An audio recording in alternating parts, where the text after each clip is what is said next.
Okay, so if stop it. Okay. Ow. Snack time. Over and done, but the heartache lives on inside.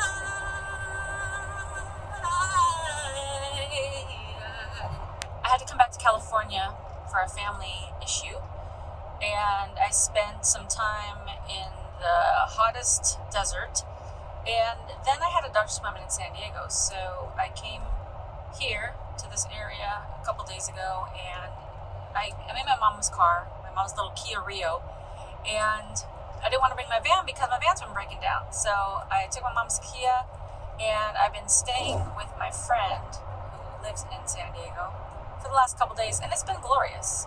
Really nice. The weather's been in the 70s, and it's just been really nice. I'm kind of grieved. I feel grieved in my heart and in my spirit, just with the way that the world is right now. I don't know. I just feel a heaviness, and my friend and I were talking about owning property, owning a house, and we looked up a bunch of stuff, and I mean, definitely not in California right now, but just everywhere. It's just, I don't even know how most people are making it. And I was grateful that I have my van, but also I don't want to live in my van the rest of my whole life. And it just felt very bleak. And so I'm leaving San Diego just feeling like, where would I even want to live? I was also thinking on a side note about if I could even live in a car this small. That's totally a separate issue. But I was just thinking, if somebody had a small car like this, and they're my size, 5'7", so when I stop, I'm going to jump in the back and see how I fit in there, because I'm just curious. I think the key to life is, well, obviously God, in my opinion. I think that's top of the list.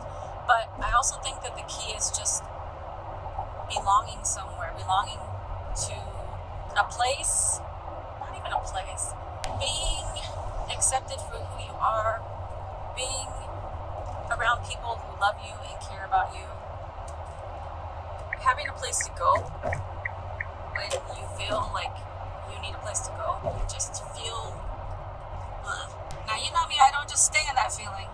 I'm going to let myself feel this feeling for a little bit, but I don't stay in that feeling because I have too much to be grateful for. And I'm not someone who sits in misery. I figure out some solutions. And today I think the solution is to really continue to focus on relationships and focus on earning more money so that I can set myself up for the future. So this is just a morning ramble.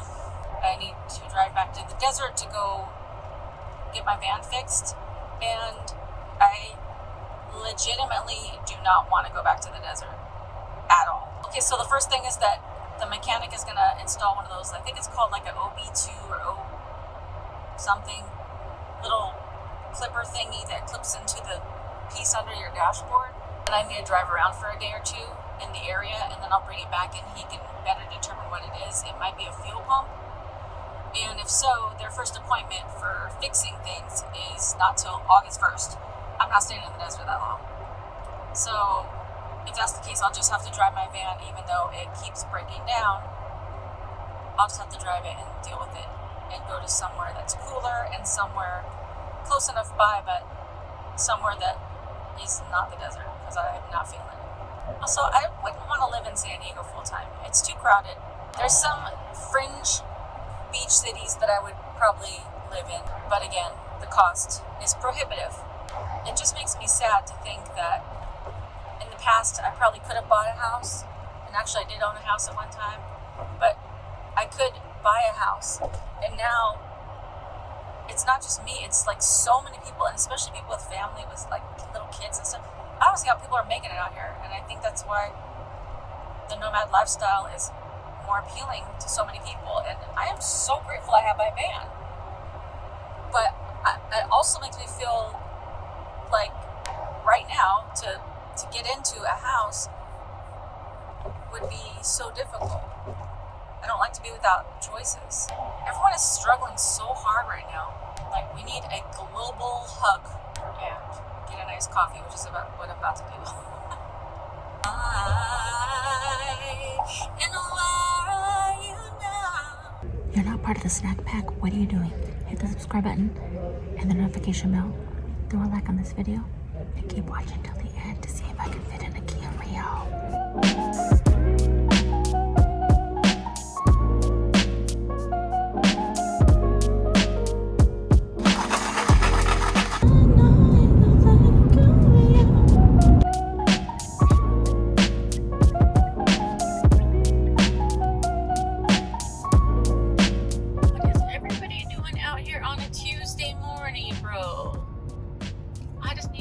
Parking spot.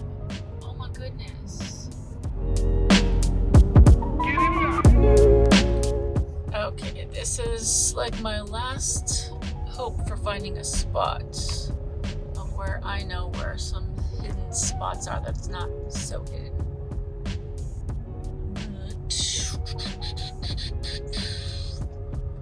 It don't look like there's a space. So I can't park right by the beach, but I can park right here in this little half beach looking thing. Beautiful. Big ocean is over there. This is just like a little, I don't know what they call this, a little section where the water flows in.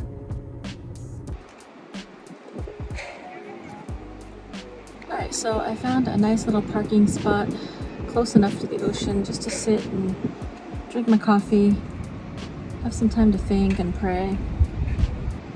Sometimes you just need that in life. Okay. Back when I lived in my Kia Optima, it was definitely bigger than this, but this is pretty spacious back here for a Kia Rio. Now I have my big squishy pillow, which is a hit. It was pretty expensive, but it's worth it. So let me put it over here like a little pillow. And let me just scooch in. I will say that this seat, well, maybe it is, I don't know. My other car had leather seats, so it wasn't maybe as comfortable in terms of like sleeping, but I had that air mattress, so that does make a difference. But let's, whoa, no, whoa. Okay, maybe not. Oh no, this is, oh, hold on please, whoa. Let's remove this, because that's taking up like 5 inches from this. Let's just try it without nothing.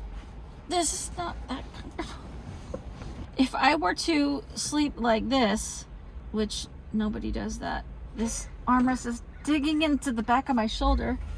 If I slept like this, my feet fit. Not really, but kind of.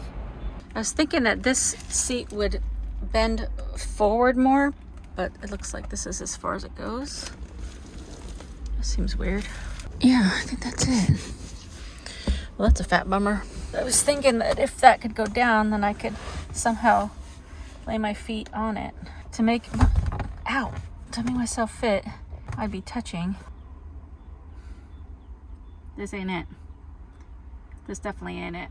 So now I know how it feels a little bit of the people that have left comments that are like, I'm 6'2", I'm 6'3", I'm 6'4", and I even have a regular car. How am I gonna fit? And I'm like, I mean, you're gonna have to curl up in a ball. It has very little room, so even this one I wouldn't be able to sleep inside there. Okay, so if, stop it. Okay. Ow.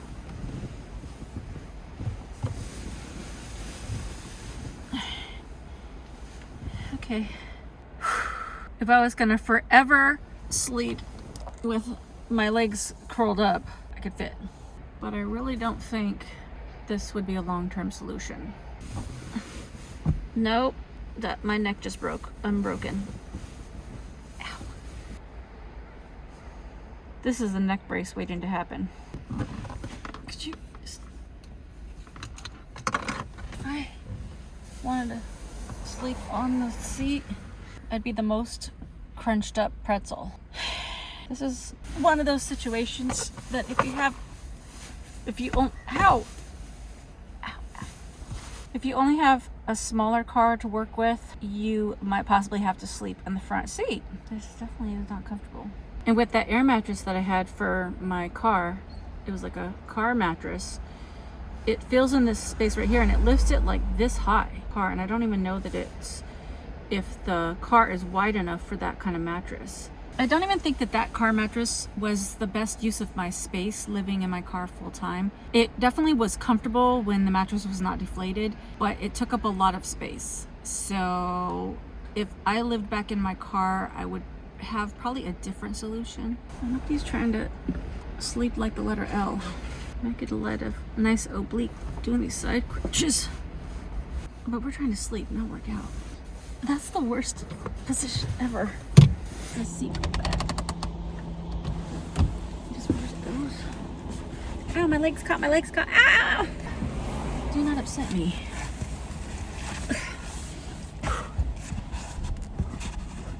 Oh.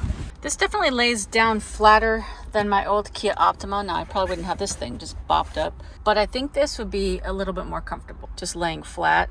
Again, still not the most comfortable thing in the existence of car dwelling, but I think you could actually do it.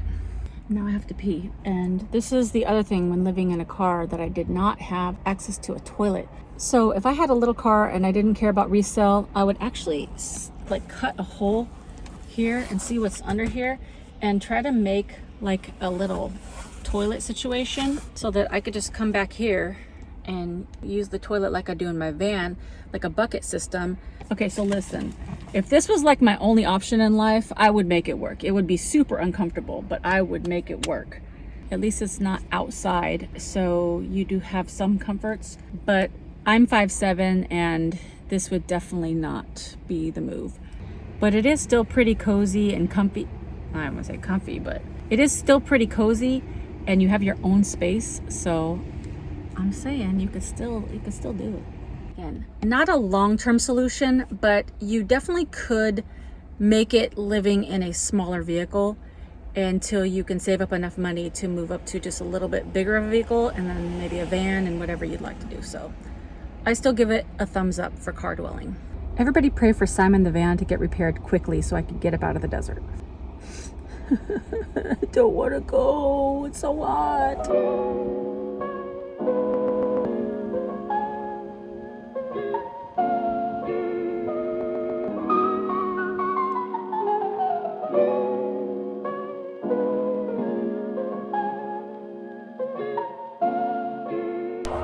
Okay,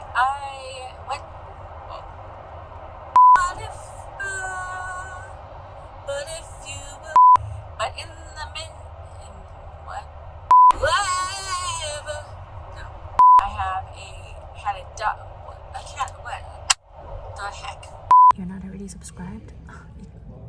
Stay in the sun. In the sun. In the sun. Backpack, what are you doing?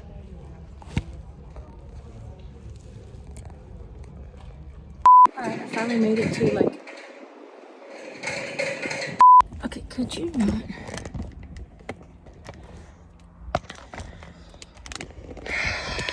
Why is everything so difficult? Snack time. Snack time.